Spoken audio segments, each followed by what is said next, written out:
अस्सलाम वालेकुम। आज हमने स्टार्ट करना है chapter number 10 various processes in pharmacy.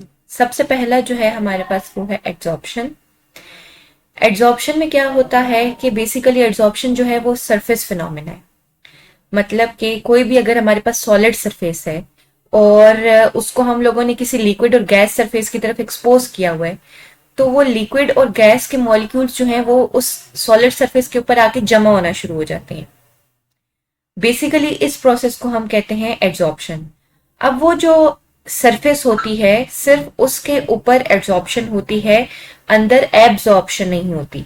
Adsorption और एब्सॉर्प्शन में डिफरेंस होता है। जो एड्सॉर्प्शन है बेसिकली वो आपके पास है सरफेस फिनोमिना कि जिसमें आपके पास जो सॉलिड है उसका सिर्फ सरफेस इन्वॉल्व होता है। एब्सॉर्प्शन में कि पूरा का पूरा सरफेस क्या, उसकी इनर कोर क्या, मतलब वो पूरा सब्सटेंस इन्वॉल्व होता है। ठीक है, बिल्कुल इसी तरह जैसे लेट सपोज आपके पास स्पॉन्ज है एक, ठीक है, स्पॉन्ज को जब आप पानी में डिप करते हैं तो वो स्पॉन्ज के अंदर सारा का सारा पानी जमा हो जाता है, वो एब्जॉर्प्शन होती है। अगर हम लोग जो है वो सरफेस के ऊपर किसी चीज को डालते हैं और वो उसके अंदर एब्जॉर्ब नहीं होती पूरी, तो वो बेसिकली एड्सॉर्प्शन होता है। ठीक है, ऐसा सब्सटेंस जो कि सरफेस के ऊपर एड्सॉर्ब हो जाए उसको एड्सॉर्बेट कहते हैं। और वो सॉलिड जिसके ऊपर एड्सॉर्प्शन का फिनोमिना हो रहा होता है वो बेसिकली एड्सॉर्बेंट होता है। जैसे ये एक्टिवेटेड चारकोल है हमारे पास, ठीक है। अब ये एक्टिवेटेड चारकोल एड्सॉर्बेंट है क्योंकि इसके ऊपर आके सारे मॉलिक्यूल क्या हो रहे हैं, एब्जॉर्ब हो रहे हैं, एड्सॉर्ब हो रहे हैं। ठीक है, अब जो मॉलिक्यूल जिसके ऊपर आके सरफेस के ऊपर एड्सॉर्ब हो रहे हैं उनको कह रहे हैं हम एड्सॉर्बेट, और इसको कह रहे हैं हम लोग एड्सॉर्बेंट। और ये जो प्रोसेस है ये क्या कहलाता है, एड्सॉर्प्शन कहलाता है। ठीक है, अब इसके अंदर क्या होता है कि हमारे पास जो बॉन्डिंग्स होती हैं वो आयनिक बॉन्डिंग, फिजिकल इंटरेक्शंस और केमिकल इंटरेक्शंस होती हैं, जिसके थ्रू ये हमारे पास जो गैस और लिक्विड के मॉलिक्यूल्स हैं ये सॉलिड सरफेस के ऊपर आके एड्सॉर्ब होते हैं। ठीक है, अब एब्जॉर्प्शन और एड्सॉर्प्शन में क्या डिफरेंस है। Adsorption means deposition on the surface only, while absorption means penetration into the body of solid. इसके अंदर कोई चीज अगर पेनिट्रेट कर जाए, ठीक है, ये हमारे पास सरफेस है तो वो एब्जॉर्प्शन है। अगर सिर्फ देखेंगे जैसे सॉलिड की सरफेस के ऊपर मॉलिक्यूल्स आके अटैच हैं तो ये क्या है, ये सिंपली एड्सॉर्प्शन है। ठीक है, अब जो एड्सॉर्प्शन की टाइप्स हैं वो है फिजिकल एड्सॉर्प्शन और केमिकल एड्सॉर्प्शन। सबसे पहले हम देख लेते हैं फिजिकल एड्सॉर्प्शन। फिजिकल एड्सॉर्प्शन में क्या होता है कि जो आपकी सॉलिड सरफेस होती है उसके ऊपर आके लिक्विड और गैस के मॉलिक्यूल सिंपली अटैच हो जाते हैं। ठीक है, जैसे एग्जाम्पल में अगर हम लोग बात करें, बहुत सी हमारे पास ऐसी ड्रग्स होती हैं जो कि जीआईटी स्किन के ऊपर जाके एब्जॉर्ब होती हैं, एब्जॉर्ब नहीं होती। ठीक है, केमिकल एड्सॉर्प्शन की बात करें तो इसमें क्या होता है कि लिक्विड और गैस के मॉलिक्यूल्स जो हैं वो आपकी सॉलिड सरफेस के ऊपर आके फिजिकली नहीं बल्कि केमिकल इंटरेक्शन के थ्रू बॉन्ड करते हैं। ठीक है, जैसे आप बिल्कुल एक डेली लाइफ से रिलेटेड हमारे पास एग्जांपल है, हम अगर बात करें रस्टिंग ऑफ आयरन, ठीक है, जो लोहे को जंग लग जाता है वो क्यों लगता है, वो एड्सॉर्प्शन के थ्रू लगता है। आप अगर कोई लोहा बाहर छोड़ दें, ठीक है, तो क्या होता है, कुछ अरसे बाद आप देखें तो उसका रस्ट कलर हो जाता है। ठीक है, उसको जंग लग जाता है, क्यों, क्योंकि जो ऑक्सीजन होती है वो उसकी सरफेस के ऊपर आके एक्यूमुलेट होना शुरू हो जाती है। ठीक है, तो सरफेस के ऊपर जब आप आपकी जो ऑक्सीजन है वो आयरन के ऊपर आके एक्यूमुलेट होगी तो उसको हम क्या बोलेंगे, केमिकल एड्सॉर्प्शन। ठीक है, नेक्स्ट हमारे पास आ जाते हैं कि कौन से फैक्टर्स हैं जो कि एड्सॉर्प्शन को अफेक्ट कर रहे हैं। इसमें सबसे पहले आ जाता है सरफेस एरिया। सरफेस एरिया ज्यादा होगा तो आपके पास गैस ज्यादा एब्जॉर्ब होगी। इसी तरह अगर आपके पास कोई लिक्विफाइबल गैसेस ज्यादा हैं तो वो आपकी सॉलिड सरफेस के ऊपर ज्यादा एब्जॉर्ब होंगी। ठीक है, लेट सपोज सल्फर डाइऑक्साइड की अगर बात करें। इसी तरह अगर हम लोग टेम्परेचर बढ़ा दें तो क्या होगा, एड्सॉर्प्शन जो है वो कम हो जाएगी। ठीक है, एड्सॉर्प्शन का फिनोमिना कम होगा, क्यों, क्योंकि हमने टेम्परेचर इंक्रीज कर दिया। टेम्परेचर इंक्रीज करने से बॉन्ड्स टूटेंगे तो एड्सॉर्प्शन कम हो जाएगी। एप्लीकेशंस क्या हैं एड्सॉर्प्शन की। एड्सॉर्प्शन के एप्लीकेशंस में हमारे पास सबसे पहले है वो जो फिनोमिना आ जाता है वो क्या है कि एड्सॉर्प्शन जो है हमारे पास इसमें क्या होता है कि स्किन और जीआईटी ट्रैक्ट के अंदर ये फिनोमिना इन्वॉल्व होता है एब्जॉर्प्शन के लिए। ठीक है, मतलब कि एड्सॉर्प्शन के लिए, सॉरी, मतलब कि अगर कोई भी चीज, कोई ड्रग आपकी एब्जॉर्ब होनी है स्किन के ऊपर, मतलब आपकी जो जीआईटी लाइनिंग है उसके ऊपर, तो एड्सॉर्प्शन का फिनोमिना यूज होता है। इसके अलावा बहुत सारे एंटीडायोड्स ऐसे होते हैं, ठीक है, एंटीडोट सॉरी, जिनको हम लोग देते हैं। लेट सपोज अगर कोई बंदा, किसी ने कोई पॉइजन इनहेल कर लिया, कोई खा लिया, swallow कर लिया, ठीक है, तो अब क्या होता है कि हमने फौरन से पहले उसको क्या देना होता है, एंटीडोट देना होता है। और एंटीडोट किस तरह से काम करता है, एड्सॉर्बेंट के थ्रू, एड्सॉर्प्शन के थ्रू, ठीक है। इसीलिए हम कहते हैं ना कि लेट सपोज अगर कोई बंदा जहर खा लेता है तो हम कहते हैं उसको फौरन से हॉस्पिटल पहुंचाएं, ठीक है। लेट हो गया तो उसकी जान नहीं बच सकती, क्यों? क्योंकि जो एड्सॉर्बेंट उसको देते हैं ना, जो एंटीडोट देते हैं, तो वो बेसिकली किसका काम कर रहा होता है, एड्सॉर्प्शन के थ्रू काम कर रहा होता है, ठीक है। मतलब कि उसने सरफेस फिनोमिना होता है, ठीक है, वो आपकी बॉडी का जो भी आपने लिक्विड या गैस या जो भी चीज इनहेल की है, वो उस चारकोल के ऊपर जाके, या जो चारकोल होता है बेसिकली एक्टिवेटेड चारकोल, ये आपके पास यूनिवर्सल एंटीडोट होता है, ठीक है। अब ये क्या करते हैं कि ये अगर हम जब किसी बंदे को देते हैं तो क्या होता है कि ये आपकी बॉडी में जाके जो भी जहर और जो भी पॉइजन उसने खाया होता है वो फौरन से एब्जॉर्ब कर लेता है, एब्जॉर्ब नहीं करता। अगर एब्जॉर्ब कर ले तो उससे पेशेंट की जान बचने के ज्यादा चांसेस होते हैं। मगर जो एक्टिवेटेड चारकोल और जितने भी एंटीडोट्स होते हैं वो एब्जॉर्प्शन के थ्रू काम कर रहे होते हैं, इसीलिए कहा जाता है कि पेशेंट को हॉस्पिटल जल्दी पहुंचाया जाए। अगर लेट हो जाएगी तो क्या होगा, वो जितना भी पॉइजन है वो उसकी बॉडी में एब्जॉर्ब हो जाएगा, और जो उसकी सरफेस, जो हमारे पास जो एंटीडोट है उसकी सरफेस के ऊपर कम होगा। तो जब जाहिर बात है उसकी सरफेस के ऊपर कम वो एब्जॉर्ब होगा तो उसका तो कोई फायदा नहीं है ना। हमें तो सारा का सारा जो भी पॉइजन है वो बॉडी से रिमूव कराना है, ठीक है। तो इसलिए फिर और सारे ऑप्शंस होते हैं जिसमें आपका स्टमक वॉश किया जाता है, पूरा जीआईडी ट्रैक्ट वॉश किया जाता है, ये सारे होते हैं ऑप्शंस। इसके अलावा जब आपके स्टमक से एसिड को रिमूव करना हो, ठीक है, तो उसके लिए भी क्या करते हैं, हम वीकली बेसिक एड्सॉर्बेंट्स यूज करते हैं। इसके अलावा कोई किसी चीज की डिस्कलरेशन है किसी सब्सटेंस की, उसके लिए हम करते हैं, जैसे कि एक्टिवेटेड चारकोल जो होता है, अगर किसी सोल्यूशन में से कलर को रिमूव कराना है तो एक्टिवेटेड चारकोल उसके अंदर डाल देते हैं। एक्टिवेटेड चारकोल एड्सॉर्प्शन के मैकेनिज्म के थ्रू कलर रिमूव कर देता है। इसी तरह कोई इंटेस्टाइनल टॉक्सिन, अगर कोई बात करें, किसी ने कोई टॉक्सिन खा लिया, वही जो मैंने आपको एग्जांपल दी, वो भी एड्सॉर्प्शन के थ्रू होता है। कोई गैसेस है हमारी एटमॉस्फेयर के अंदर, पॉइजनस गैसेस, वो भी एड्सॉर्प्शन के थ्रू रिमूव होंगी। नेक्स्ट प्रोसेस है हमारे पास कैल्सिनेशन। कैल्सिनेशन जो होता है, इसमें क्या होता है कि जो हमारे पास इनऑर्गेनिक सब्सटेंसेस होते हैं इनको इतना हीट किया जाता है कि इसके अंदर से जितने भी वॉलेटाइल कंपोनेंट्स होते हैं, वॉलेटाइल कंपोनेंट्स वो होते हैं जो रूम टेम्परेचर पे भी एवापोरेट हो जाते हैं, उनको इस तरह से हीट किया जाता है कि वॉलेटाइल कंपोनेंट्स रिमूव हो जाए और जितने भी फिक्स्ड कंपोनेंट्स हैं वो सारे के सारे प्रिजर्व रहे, ठीक है।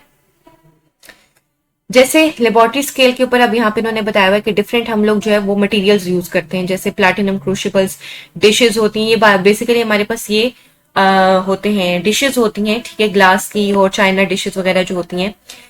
हम क्या करते हैं, इनको यूज करके कैल्सिनेशन का प्रोसेस करते हैं। सबसे पहले जो भी केमिकल सब्सटेंस होता है जिसको हीट करना है वो इन डिशेस के अंदर डालते हैं, ठीक है।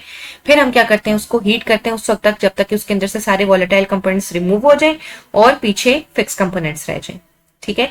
ये तो एक स्मॉल लेबोरेटरी स्केल के लिए हम लोग ये करते हैं। जो हमारे पास बड़ी स्केल के ऊपर, जो इंडस्ट्रियल लेवल के ऊपर जो प्रोसीजर्स होते हैं उसके अंदर हम लोग किल्स यूज करते हैं, जो भट्टियां नहीं होती आग की, वो बेसिकली यूज करके उसके थ्रू हम कैल्सिनेशन का प्रोसेस यूज करते हैं, ठीक है।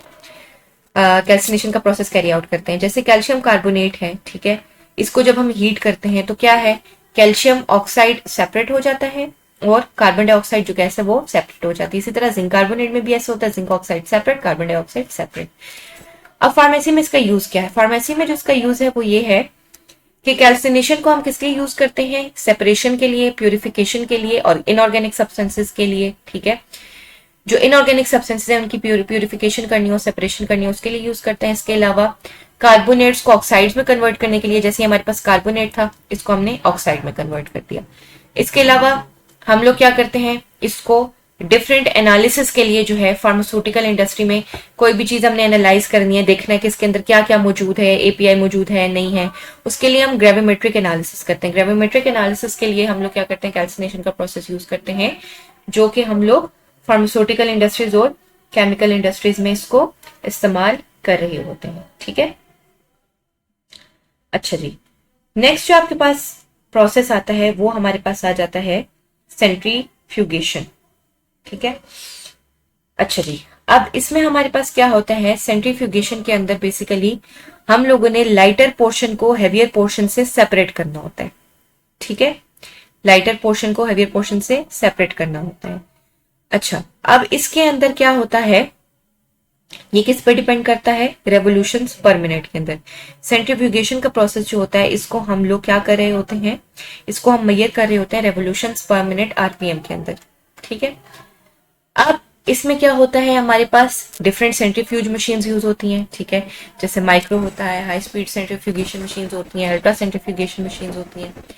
अब जो माइक्रो सेंट्रीफ्यूगेशन मशीन्स होती हैं, बेसिकली जो हमारे स्मॉल मॉलिक्यूल्स हैं उनको सेपरेट करने के लिए, जैसे सेल, न्यूक्लियस वगैरह, उसके लिए हम माइक्रो सेंट्रीफ्यूगेशन मशीन्स यूज करते हैं। ठीक है, जिसके अंदर हमारे पास जो माइक्रो सेंट्रीफ्यूगेशन ट्यूब होती है, उसके अंदर 0.5 से 2 ml तक लिक्विड हम डालते हैं। उसको हम लोग फिर सेंट्रीफ्यूगेशन मशीन के अंदर डालते हैं, उसको हम लोग घुमाते हैं। एंगुलर स्पीड जो होती है उसकी वो क्या होती है, 12,000 से 13,000 आरपीएम, रेवोल्यूशन पर मिनट। मतलब एक मिनट के अंदर कितने रेवोल्यूशन हो रहे हैं, 12,000 से 13,000। ठीक है, इसी तरह हाई स्पीड सेंट्रीफ्यूगेशन जो होती हैं, ये थोड़े लार्ज वॉल्यूम्स के लिए यूज होती हैं, जैसे फ्यू मिलीलीटर से लेके लीटर्स तक। ठीक है, अब इसमें हम लोग क्या करते हैं, इनकी एंगुलर वेलोसिटी माइक्रो सेंट्रीफ्यूज से ज्यादा होती है, ये तकरीबन 30,000 तक होती है। ठीक है, अब इसमें क्या होता है कि डिफरेंट हम टेस्ट ट्यूब्स, बॉटल्स और माइक्रो पिपेट प्लेट्स रख के सेंट्रीफ्यूज को ऑन करते हैं, और वहां पे जो भी चीजें हमने हेवियर पार्टिकल से लाइटर पार्टिकल को सेपरेट करना होता है, वो हम इसके थ्रू करते हैं।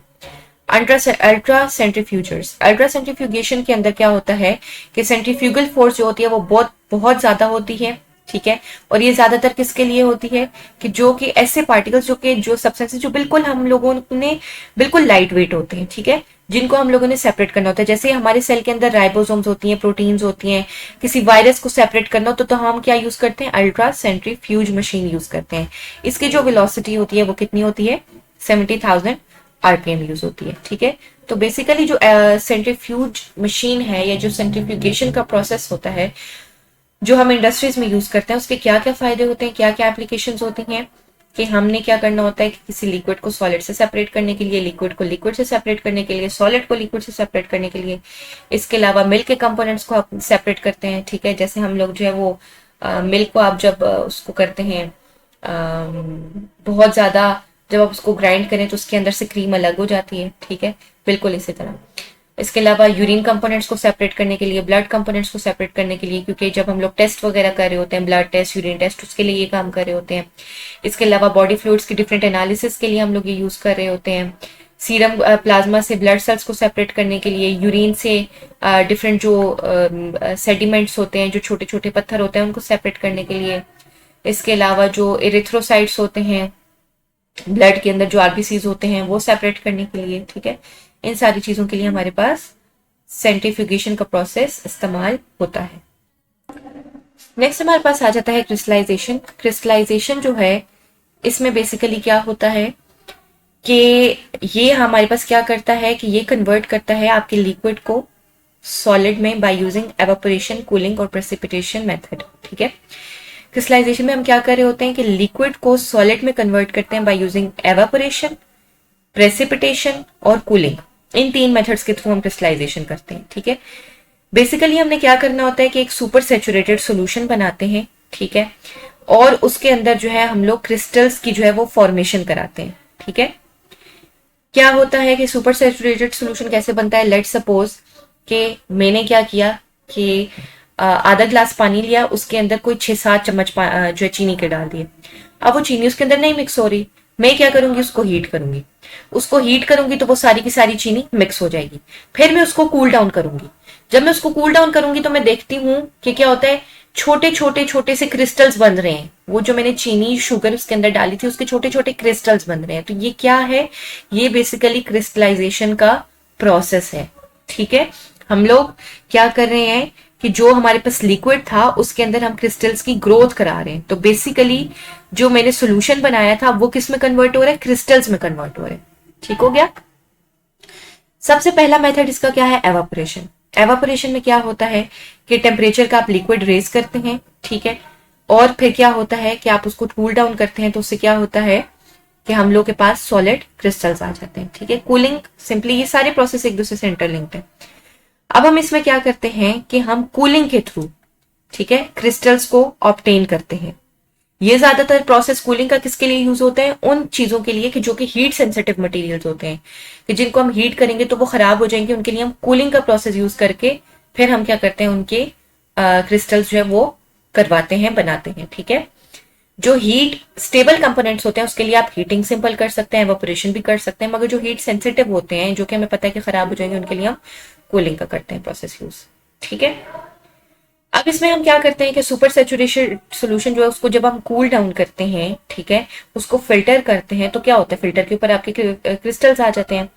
अब आपके पास जो कूलिंग मेथड है उसको बेसिकली दो क्लासेस में डिवाइड किया हुआ है। एक है स्लो कूलिंग क्रिस्टलाइजेशन सॉरी, और एक है आपके पास rapid cooling crystallisation. Slow cooling crystallisation में जिसमें हम स्लोली स्लोली कूल करके क्रिस्टल्स बनाते हैं, उसमें हम क्या करते हैं कि उसके अंदर आपके पास लार्ज साइज के क्रिस्टल्स ऑब्टेन होते हैं। जो रैपिड कूलिंग होती है, जिसको बहुत जल्दी हम कूल करते हैं, उसके अंदर स्मॉल साइज के क्रिस्टल्स ऑब्टेन होते हैं। ठीक है, आगे आ जाता है प्रेसिपिटेशन। अब इसमें क्या होता है कि दो मैंने लिक्विड्स को मिक्स किया। ठीक है, अब जैसे ही मैंने उनको मिक्स किया क्या हुआ कि उनके प्रेसिपिटेट्स बनना शुरू हो गए। अब मैं क्या करूंगी, उन प्रेसिपिटेट्स को सेपरेट आउट कर दूंगी। तो ये क्या होगा, ये मेरा प्रोसेस ऑफ क्रिस्टलाइजेशन है कि मैंने प्रेसिपिटेशन के थ्रू उनको सेपरेट कर दिया।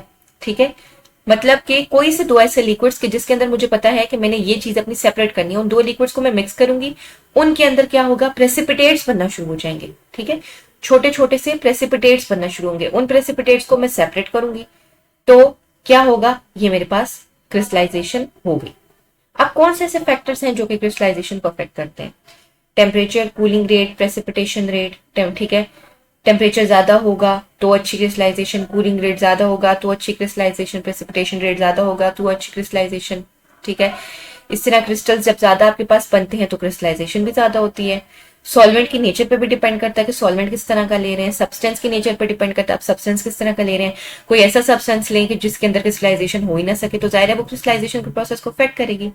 इसी तरह कोई इंप्योरिटी होगी तो भी क्रिस्टलाइजेशन नहीं होगी। ठीक है, अब फार्मास्यूटिकल एप्लीकेशंस क्या है क्रिस्टलाइजेशन की?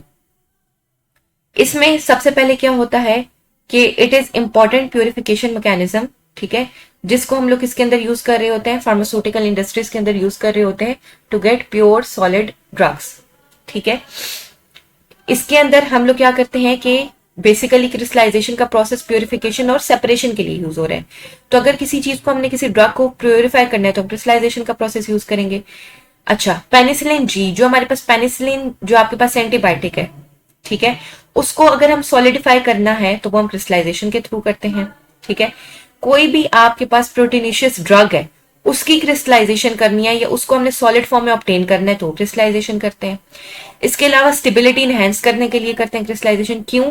क्योंकि जब आपके पास कंपोनेंट सेपरेट हो जाएगा, प्यूरिफाई हो जाएगा, तो उसकी स्टेबिलिटी भी ज्यादा होगी। ठीक है, अब क्या है कि it is very simple and less time consuming method to get extremely pure drugs. ठीक है, जो हमारे पास प्यूरिफिकेशन के प्रोसेसेस होते हैं वो बहुत लंबे लंबे होते हैं। क्रिस्टलाइजेशन एक शॉर्ट एंड सिंपल प्रोसेस होता है, इसमें कम टाइम लगता है और हम अपनी ड्रग को प्योर फॉर्म में ऑब्टेन कर सकते हैं। ठीक है, तो क्रिस्टलाइजेशन बेसिकली सेपरेशन और प्यूरिफिकेशन का प्रोसेस है।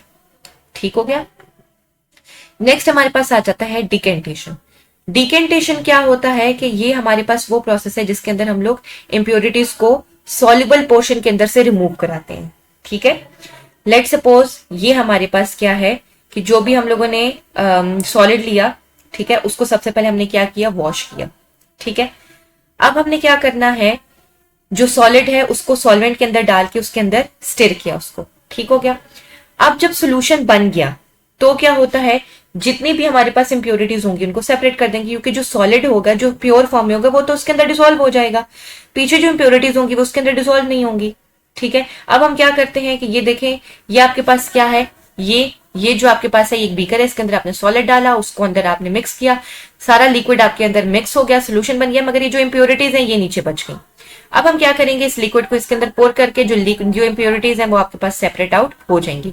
ये भी प्रोसेस होता है डिकेंटेशन का, जो कि अब इन दिनों नाउ डेज जो है हम लोग तो फिल्ट्रेशन का प्रोसेस और डिफरेंट तरीकों से कर लेते हैं, तो इसको भी हम यूज करते होते थे। ठीक है, और मगर अब जो है बहुत मॉडर्न टेक्नोलॉजी आ गई है जिसके थ्रू हम लोग जो है वो सेपरेशन करते हैं।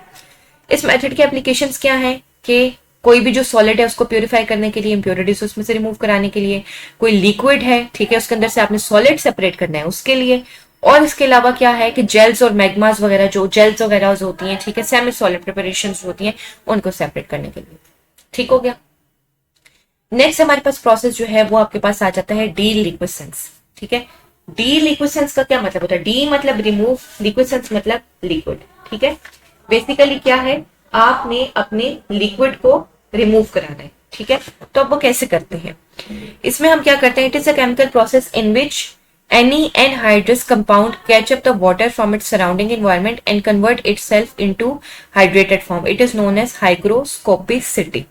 ठीक है, इसमें हम लोग क्या करते हैं कि इसके अंदर क्या होता है, बेसिकली जो भी आपके पास एनहाइड्रस सब्सटेंस होता है जिसके अंदर वाटर मौजूद नहीं होता, जब आप उसको इन्वायरमेंट से एक्सपोज करते हैं, खुले आसमान के नीचे आप रख दें उसको, वो क्या करेगा, वाटर एब्जॉर्ब करेगा। अब पहले वो एनहाइड्रस फॉर्म में था, मतलब उसके अंदर वाटर नहीं था, अब वो हाइड्रस फॉर्म में कन्वर्ट हो गया। अब क्या हो गया, उसके अंदर वाटर आ गया। ठीक है, तो ये क्या है, हाइग्रोस्कोपिसिटी का फिनोमेना है कि उसने वाटर एब्जॉर्ब कर लिए। ठीक है, तो ऐसा कंपाउंड या ऐसा सब्सटेंस जिसके अंदर ये टेंडेंसी हो कि वो अपने आप को एनहाइड्रेटेड मतलब कि नॉन वाटर से वाटर मतलब हाइड्रेटेड फॉर्म में कन्वर्ट कर ले, वाटर एब्जॉर्ब करके, उसको हाइग्रोस्कोपिक या डीलिक्विसेंस कंपाउंड बोलते हैं। ठीक हो गया, मतलब कि आपकी इन्वायरमेंट में से वाटर रिमूव होके कहां जा रहा है, उस सब्सटेंस के अंदर जा रहा है। ठीक है, अब डीलिक्विसेंस में क्या होता है कि इसमें हमारे पास क्या होता है कि आपके पास जो भी सब्सटेंस होता है वो डायरेक्टली इन कांटेक्ट आता है विद एटमॉस्फेयर, उसमें से वाटर एब्जॉर्ब होता है।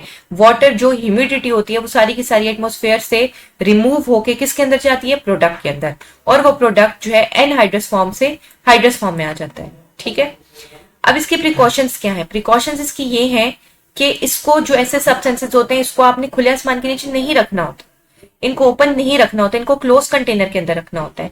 और जब आप इनको क्लोज कंटेनर के अंदर रखें तो इनके अंदर कोई सिलिका जेल पैकेट डालें जो कि जिसके अंदर ये एबिलिटी हो कि ये वाटर एब्जॉर्ब कर ले। ठीक है, ऐसे सब्सटेंस जो होते हैं वो वाटर सेंसिटिव होते हैं, वाटर को फौरन से एब्जॉर्ब कर लेते हैं।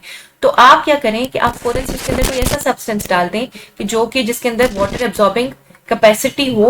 वो क्या करे कि लेट सपोज कोई हमारे पास ऐसी मेडिसिन है कि जो कि वाटर एब्जॉर्बिंग कैपेसिटी है, तो आप उसके अंदर सिलिका जेल का छोटे छोटे पाउच डाल दें। अक्सर आपने देखा होगा ये जो हमारे पास मल्टीविटामिन होते हैं और कुछ टैबलेट्स होती हैं जिसके अंदर आपके पास छोटी सी पोटली सी बनी होती है और उसके अंदर छोटे छोटे से दाने से होते हैं, दानेदार सब्सटेंस होता है बेसिकली।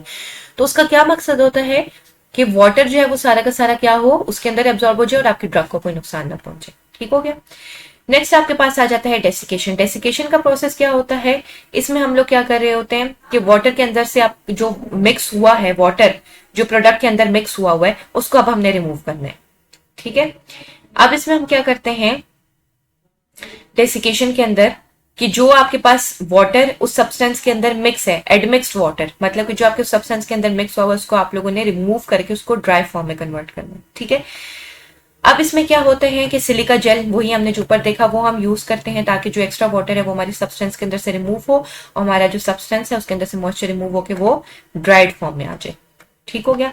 अब डेसिकेंट की कौन कौन सी एग्जांपल्स हैं, जैसे क्या कहते हैं हमारे पास डाइफॉस्फेट पेंटॉक्साइड है, ठीक है, फॉस्फोरस पेंटॉक्साइड जिसको बोलते हैं। ठीक है, P2O5 होता है, सिलिका जेल है, एक्सिकेटेड कैल्शियम क्लोराइड है, H2SO4 NOH, ये सारे के सारे डेसिकेंट के डेसिकेटिंग या डिहाइड्रेटिंग एजेंट्स हैं हमारे पास। ठीक है, अब इसका फायदा क्या होता है, इसका फायदा ये है कि एक तो ये प्रिजर्वेशन के तौर पे, मतलब आपकी कोई भी आपने कोई वेजिटेबल या कोई भी एनिमल सोर्स आपने प्रिजर्व करनी है, उसको बैक्टीरिया वायरस फंजाई से बचाना है, तो आप जो है वो क्या कर सकते हो, सिंपल इनमें से कोई भी एक डेसिकेंट लेके उसके अंदर डाल लो। ठीक है, इसके अलावा ड्रग्स को बचाने के लिए, ठीक है, ताकि वो लंबे अरसे तक चलें, क्योंकि जाहिर आपको पता है जब किसी भी चीज के अंदर वाटर चले जाता है वो चीज खराब हो जाती है। इसके अलावा वाटर जहां जहां होता है वहां वहां बैक्टीरिया की ग्रोथ होती है, मोल्ड बन जाते हैं, उल्ली लग जाती है चीजों को। ठीक है, इसके अलावा बल्क वेट, मतलब आप जब वाटर रिमूव कर देंगे तो क्या होगा, अल्टीमेटली आपका वेट भी रिड्यूस हो जाएगा, स्टेबिलिटी ज्यादा आएगी। ठीक है, इसके अलावा क्या होता है, टू फैसिलिटेट कम्युनिशन। ठीक है, कम्युनिशन का मतलब क्या होता है कि जैसे ही आपके पास कोई सब्सटेंस इसके अंदर से वाटर रिमूव हो जाएगा उसको आपको तोड़ने में आसानी होगी, मतलब उसका लंप नहीं बनेगा। ठीक है, उसकी जो घुटलियां सी होती हैं वो नहीं बनेगी, वो पाउडर फॉर्म में इजीली कन्वर्ट हो जाएगी, वो ब्रिटल हो जाएगी। ठीक है, और उसको इजीली हम लोग छोटे छोटे पार्टिकल्स, कम्युनिशन का मतलब होता है छोटे छोटे पार्टिकल्स में या पाउडर फॉर्म में कन्वर्ट करना। इसके अलावा क्या होगा, उसके अलावा आपकी जो शेल्फ लाइफ है वो भी इंक्रीज हो जाएगी। ठीक ठीक है, लंबे अरसे तक प्रोडक्ट चलेगी। ठीक है, तो बेसिकली क्या है, डेसिकेशन जो है हम फार्मास्यूटिकल इंडस्ट्रीज में ये प्रोसेस यूज कर रहे होते हैं। ठीक है, ड्राइंग के लिए यूज हो रहा होता है। इसके अलावा जो हाइग्रोस्कोपिक सब्सटेंसेस होते हैं उनको ड्राई करने के लिए यूज हो रहा होता है। ठीक है, और हम क्या करते हैं, सिलिका जेल या एल्यूमिना जो होता है वो हमारे पास जो बॉटल्स होती हैं हाइग्रोस्कोपिक मेडिसिन के उसके अंदर डाल देते हैं ताकि मेडिसिन के अंदर एब्जॉर्ब ना हो वाटर, बल्कि कौन एब्जॉर्ब कर ले, सिलिका जेल और एल्यूमिना। नेक्स्ट हमारे पास है डिस्टिलेशन, इसको हम लोग नेक्स्ट लेक्चर में डिस्कस करते हैं।